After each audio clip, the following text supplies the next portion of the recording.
श्रीमद् भगवद गीता 8वां अध्याय। अक्षर और ब्रह्म दोनों शब्द भगवान के सगुण तथा निर्गुण दोनों ही स्वरूपों के वाचक हैं। साथ ही ओम जो भगवान का नाम है उसे भी अक्षर और ब्रह्म कहते हैं। इस अध्याय में भगवान के सगुण निर्गुण स्वरूप का तथा ओंकार का ही मुख्यतया वर्णन है। अतः इसका नाम अक्षर ब्रह्म योग रखा गया है। पिछले अध्याय का उपसंहार करते हुए भगवान ने अपने 6 स्वरूपों ब्रह्म, अध्यात्म, कर्म, अधिभूत, अधिदैव तथा अधियज्ञ और उन द्वारा समन्वित अपने समग्र रूप को जानने वाले भक्त की महिमा का वर्णन किया था। उन स्वरूपों का तथा प्रयाण काल में भी भगवान को समग्र रूप से जान लेने पर उन्हें प्राप्त हो जाने की बात का रहस्य भलीभांति न समझ सकने के कारण अर्जुन इन 7 विषयों को समझने के लिए प्रस्तुत अध्याय के प्रारंभिक 2 श्लोकों में भगवान से 7 प्रश्न करता है। अर्जुन उवाच किम तद ब्रह्म किम ध्यात्मम किम कर्म पुरुषोत्तम अधिभूतम च किम प्रोक्तमधिदैवम किमुच्यते। पदच्छेद।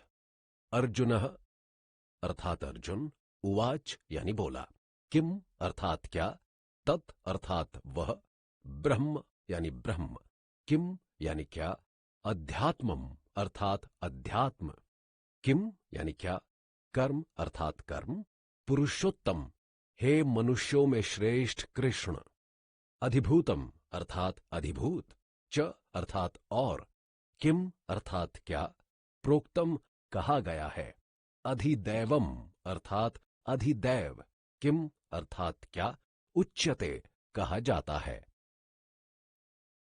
अनुवाद। अर्जुन बोला, हे नरश्रेष्ठ कृष्ण, जिसका आपने अभी वर्णन किया वह ब्रह्म क्या है, अध्यात्म क्या है, कर्म क्या है, अधिभूत नाम से क्या कहा गया है और अधिदैव किसे कहते हैं। अधियज्ञः कथम कोत्र देहेस्मिन् मधुसूदन प्रयाण काले च कथम ज्ञेयोऽसि नियतात्मभिः। पदच्छेद। अधियज्ञः अर्थात अधियज्ञ, कथम कैसे, कह कौन, अत्र यानी यहां, देह शरीर में, अस्मिन् अर्थात इसमें, मधुसूदन अर्थात हे मधु नामक राक्षस का वध करने वाले कृष्ण, प्रयाण काले अर्थात अंत समय में, च यानी तथा, कथम किस प्रकार, ज्ञेयः अर्थात जाने जाने योग्य अर्थात जानने में आने योग्य, असि अर्थात हो, नियतात्म भी अर्थात युक्त चित्त वाले पुरुषों द्वारा। अनुवाद। हे कृष्ण, यहां अधियज्ञ कौन है, वह इस शरीर में कैसे रहता है तथा युक्त चित्त वाले पुरुषों द्वारा अंत समय में आप किस प्रकार जानने में आते हो। श्री भगवान उवाच अक्षरम ब्रह्म परमं स्वभावोऽध्यात्ममुच्यते भूत भावोद्भव करो विसर्गः कर्म संज्ञितः। पदच्छेद। श्री भगवान अर्थात श्री कृष्ण भगवान ने उवाच यानी कहा, अक्षरम कभी नाश ना होने वाला, ब्रह्म यानी ब्रह्म, परमम अर्थात परम, स्वभावः अर्थात स्वरूप, अध्यात्मम अर्थात अध्यात्म, उच्यते यानी कहा जाता है, भूत भावोद्भवकरः अर्थात समस्त प्राणियों के भाव को उत्पन्न करने वाला, विसर्गः अर्थात त्याग, कर्म संज्ञितः अर्थात कर्म नाम से कहा गया है। अनुवाद। श्री कृष्ण भगवान ने कहा, वह ब्रह्म तो परम अक्षर है, उसका स्वरूप अर्थात जीवात्मा अध्यात्म कहा जाता है तथा समस्त प्राणियों के भाव अर्थात अस्तित्व को उत्पन्न करने वाला त्याग कर्म नाम से कहा गया है। टिप्पणी। अर्जुन के प्रश्नों के उत्तर देना आरंभ करते हुए श्री कृष्ण पहले यह स्पष्ट करते हैं कि भगवान के समग्र रूप में समाविष्ट ब्रह्म आदि छहों तत्व वास्तव में एक भगवान के ही स्वरूप हैं और उनसे सर्वथा अभिन्न हैं। सर्वप्रथम ब्रह्म की चर्चा करते हुए वे कहते हैं कि यह परम यानी सबसे श्रेष्ठ तथा सूक्ष्म अक्षर अनश्वर है। ब्रह्म अथवा अक्षर के नाम से जिन तत्वों का निर्देश किया जाता है उनमें सबकी अपेक्षा श्रेष्ठ तथा सूक्ष्म एकमात्र परम ब्रह्म परमात्मा ही है। अतः परम अक्षर से यहां उसी पर ब्रह्म परमात्मा का लक्ष्य है। और यह तो सर्वविदित ही है कि पर ब्रह्म परमात्मा तथा भगवान वस्तुतः एक ही तत्व हैं, यानी एक दूसरे से अभिन्न हैं। अगला तत्व अध्यात्म है, जिसका वाचक है भगवत स्वभाव। स्वभाव क्या? स्वभावः, स्वभाव। इस व्युत्पत्ति के अनुसार अपने ही भाव का नाम स्वभाव है। और भगवान का अपना भाव क्या है? उनकी जीव रूपा चेतना पराप्रकृति।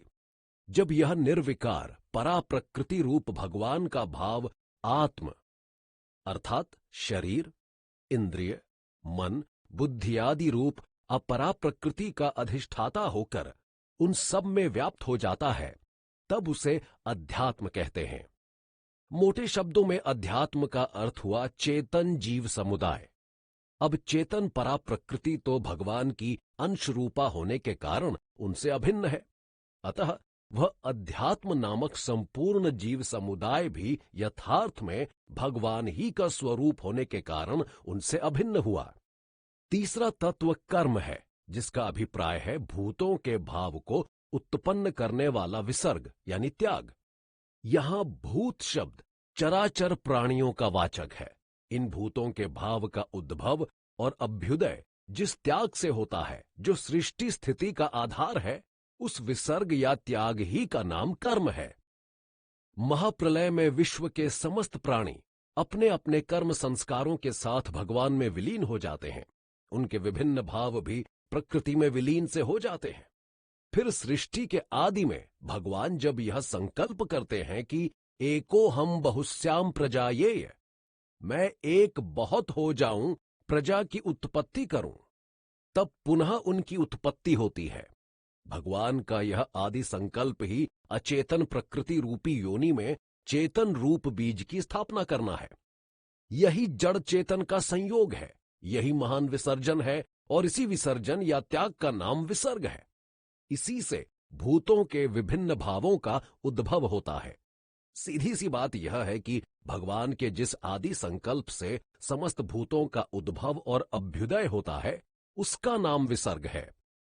और भगवान के इस विसर्ग रूप महान कर्म से ही जड़ अक्रिय प्रकृति स्पंदित होकर क्रियाशील होती है तथा उससे महाप्रलय तक विश्व में अनंत कर्मों की अखंड धारा बह चलती है।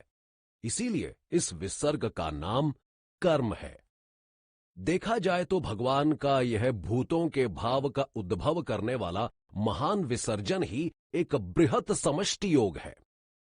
इसी बृहद यज्ञ से विविध लौकिक यज्ञों की उद्भावना हुई है और उन यज्ञों में जो हवि आदि का उत्सर्ग किया जाता है, उसका भी नाम विसर्ग ही रखा गया है।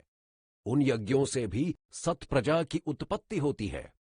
यह कर्म नामक विसर्ग वस्तुतः भगवान ही का आदि संकल्प है, इसलिए यह भी भगवान से अभिन्न ही है।